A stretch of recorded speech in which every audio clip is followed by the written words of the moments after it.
അണിയുന്ന വസ്ത്രങ്ങൾ നല്ലതാണെങ്കിൽ ആരാണ് മഹാറാണി ആവാത്തത്? മഹാറാണി സിൽക്സ്, നിലമ്പൂർ, കൽപ്പറ്റ. കാളത്തോട്ടുകാരൻസ് Maharani gold park, Nilambur, Bahrain.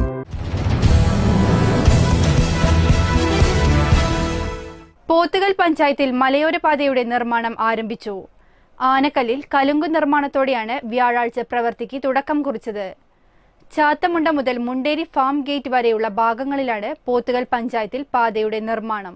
KIIFB ഫണ്ടിൽ നിന്ന് 115 കോടി ചിലവഴിച്ച് മുണ്ടേരി മുതൽ പൂക്കോട്ടും പാടം വരെയാണ് ഹൈവേയുടെ നിർമ്മാണം. ഇതിൽ മൂത്തേടം, അമരമ്പലം, കരുളായി പഞ്ചായത്തിൽ നിർമ്മാണം പുരോഗമിക്കുകയാണ്. 12 മീറ്റർ വീതിയിൽ നിർമ്മിക്കുന്ന റോഡിൽ 8.4 മീറ്റർ ടാറിങ്ങും വശങ്ങളിൽ നടപ്പാതയുമുണ്ട്.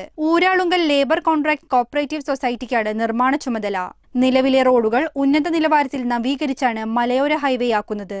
ആധുനിക രീതിയിലുള്ള ബസ് ബേ, ഡ്രെയിനേജ്, റോഡ് സുരക്ഷാ ക്രമീകരണങ്ങൾ എന്നിവയെല്ലാം ഉൾപ്പെടുത്തി പ്ലാസ്റ്റിക്, റബ്ബർ എന്നിവ ഉപയോഗിച്ചാണ് പാതയുടെ നിർമ്മാണം. അതേസമയം എടക്കര, ചുങ്കത്തറ പഞ്ചായത്തിൽ സ്ഥലം കൈമാറാത്തതിനാൽ നടപടിക്രമങ്ങളിലേക്ക് കടക്കാനായിട്ടില്ല.